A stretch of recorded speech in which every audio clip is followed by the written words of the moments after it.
زما محترم زکات بارک الله جل جلاله قرآن کې امر کړی دی چې تاسو د زکات نه خپل مال نه زکات وباسئ. اوس زکات وباسلو دپاره الله جل جلاله وعیدات داسې بیان کړي دي چې دا وعیداتو نه پته لګي چې دا زکات فرض دی او چا ورنه کړي دی پې ګناهګار دی. الله فرمایي والذین یکنزون الذهب والفضة ولا ينفقونها فی سبیل الله. کم خلق کم نارینه او زنانه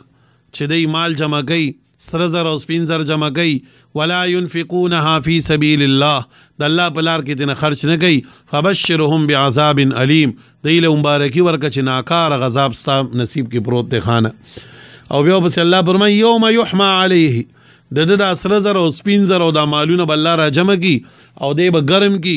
فتقوا بها جبابهم داغونه به ورکوي دی ته د دوی په تندي باندې په اړخونو باندې په شاګانو باندې دوی ته به په دې باندې داغونه ورکولی شي. زما محترمو عرض می دا کو چې ګورې منګه تاسو چې کوم دی خپل مال پاک کو الله ته صفا سوتره لړ شو د قیامت پر ورځ باندې د جهنم د اور نه ځان بچ کو. نبی علیہ الصلوۃ والسلام فرمایي کم بندل چې الله مال ورکړی دی او دې ته زکات ورنګي او دې په قبر کې خودی شي دله به یو گنجې او شینسترګې بدبودار مار راشي او هغه به ددنه تو شي او په دې سینه به د خپل سینه کې دي او چجه به کوي دی به سوکې وی زستا بالیم چې تاسو دنیا کې جمع کړم او تا زمانه خرچ نه کړی. زما محترمو زکاتونه ورکوي زکات ورکوي. اوس که تاسو وایي چې ته موږ د زکات 100% ټول مسلې بیان کا نه دې ځای کې نه بیانېږي په باندې به زه کمې مسلې وایم مختلفې دي مسلې خو زه به غټې غټې او دوه درې خبرې تاسو ته وکړم چې زکات ورکوي. ستاسو په کلو کې مفتیان موجود دي علما موجود دي نه ته به ووایي چېرې چې دکه شانتې هغه نن د زکات خبره وکړه موږ کره دوره سره دي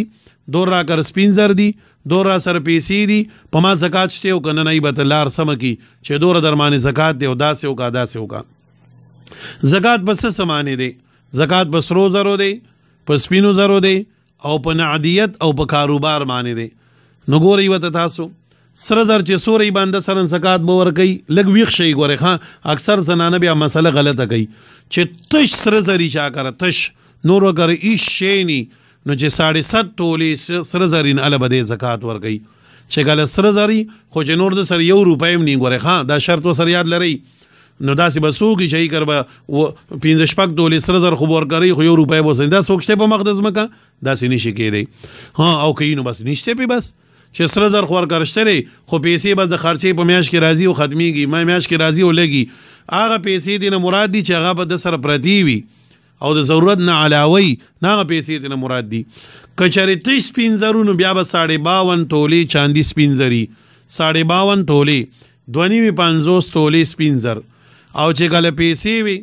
انو پیسې به موږ د 2.50 تولو سپینو زرو هغه قیمت ولګو نن سبا تقریبا دغې نه 1,47,000 روپۍ راځي. سار زما یو استاد محترم دی مفتی صاحب دی هی سر مې خبرې وکړې مونږ نه مخکې نو هغوی ما تپوس کړو په 300 روپۍ باندې توله د سپینو زرو نو په هغې اعتبار سره چې بنده وګوري د سپینو زرو قیمت چې کوم دی نو 1,47,000 روپۍ جوړېږي 1,47,000 52 تولې نه نو چې چا سر دوره پیسې وي یا د دې مقدار کاروبارو نه به بیا زکات ورکوي. اوس باقی چې کوم دی اوس که یو سړي سره داسې دی لکه بیا دې کې لږ اختلاف دی د علماو چې که بالفرض داسې دی یو سړي سره چې کوم دی 4-5 تولې خو سره زر شته او د دې نه علاوه سر دې خوا لږې پیسې موجود دي او داسې سپین زر ورسره موجود دي دی به څه کوي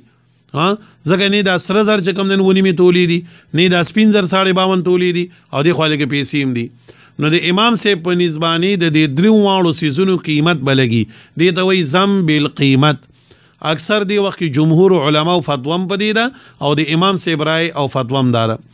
او صاحبین حضرات امام ابو یوسف امام محمد صاحب او دی وخت کې د مفتی غلام الرحمن صاحب پیښور والا فتوام په دی باندې ده چې نه ضم بالاجزا کیږي. نو دا ضم بالقیمت او ضم بالاجزا والا مسله دا چې موږ په درسګاه کې طالبان ته وایو نو په بورډ جوړو بل ګراني تاسو به دې داسې نشئ پوهېدی نو ما د دې د وجې نه لنډه خلاصه کړه چې تاسو به لړ شئ او د خپلو علماو حضراتو سره به کښېنئ امامانو سره مفتیانو سره چې موږ وایو دوره کالی دی دوره پیسې دي او دوره چې کوم دی نو سپین زر دي دوره مې کاروبار دی دوره را باندې قرض دی دوره مې خلکو ته دي زما دی وخت څه پوزیشن جوړیږي. نو الحمدلله زمونږ ټول علما نیکان پوهیږي په دې خبرو باندې ای به تاسو پوهږي په یې پیمانې زه به تاسو کم پوه کوم چې چا کر سوره کالې دی چا سر سوره پیسي دي نو د دې خبرو پوهېدل ډېر ګراني. به هر حال خو زکات ورکوي د زکات په ورکولو کې خیر دی مال کې برکت دی غریب ته پکې فایده را صاحب اسې څوک صدقه نه ورکوي نو ځه الله پاک چې کوم دی نو د بنده مال په پاکي. دویم نمبر داري چې کوم خلک کاروبار کوي دغه دکانونه دي کاروبارونه دي او هغه مالونه دکان کې چولې دي او هغه په دې رسماني حساب وکړو او دا یاد لري ګور دا زکات د روزي سر لازم نه دی. زکات په بنده باندې لازم کیږي چې د سره مال لاشي یو کال به دیر شي.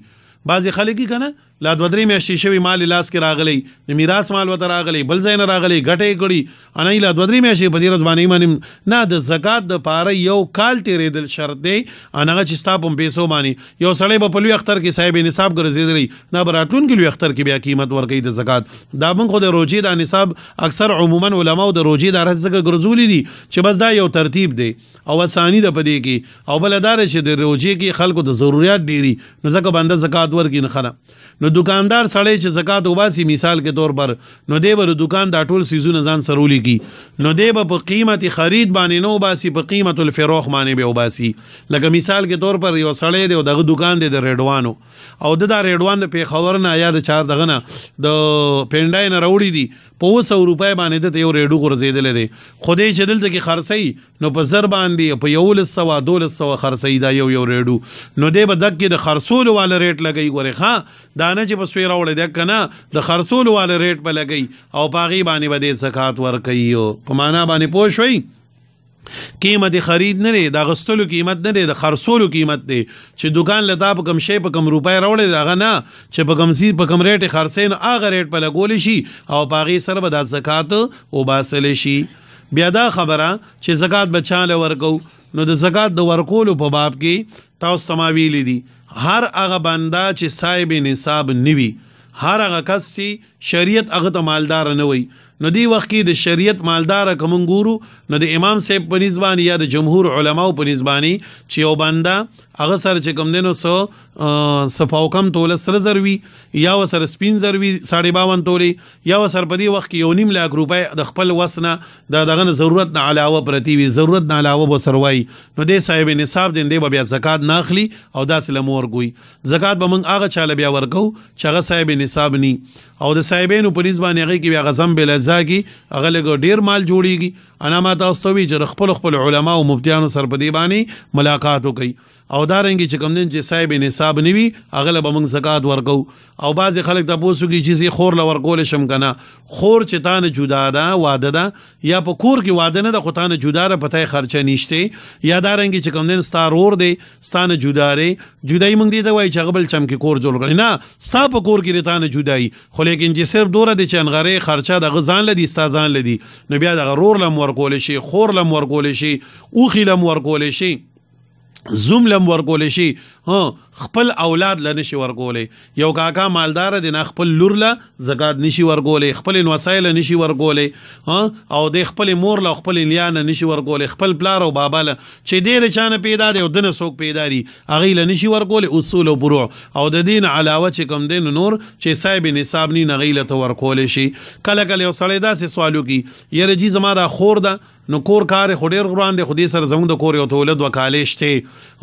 او دی لمن زکات ورکو نو ورکو ولا کنه ان ته خیر دی لنن دی او خله دی ورکا یا او خینین استاپ د کور غیر توای دی کار پیروان دی او دی خور سره مداس له کاله مالې دی لن شم ورکولې په خرزو خرینو کې دی یو بالغ دی او غي سره مال نشته صاحب نصاب نه دی غیله ورکا. نو محترمو د زکات دوره مسلې دی دا په اپ معنی نشي ویلې او په اپ معنی به کوم خبره منغوایو خو ما صرف دلته یاد دهانی درکړه کلیات مې ته وی نور بکې نه د خپل علماو سره زباتم والکم خو بالله ما ته خپل خبره وکړه چې ما ته بالله ګرانی ده زه جلل شم نو درو د 3 غنټې درس ته دغې نه بعد بیا دی له قتل کول مطالعه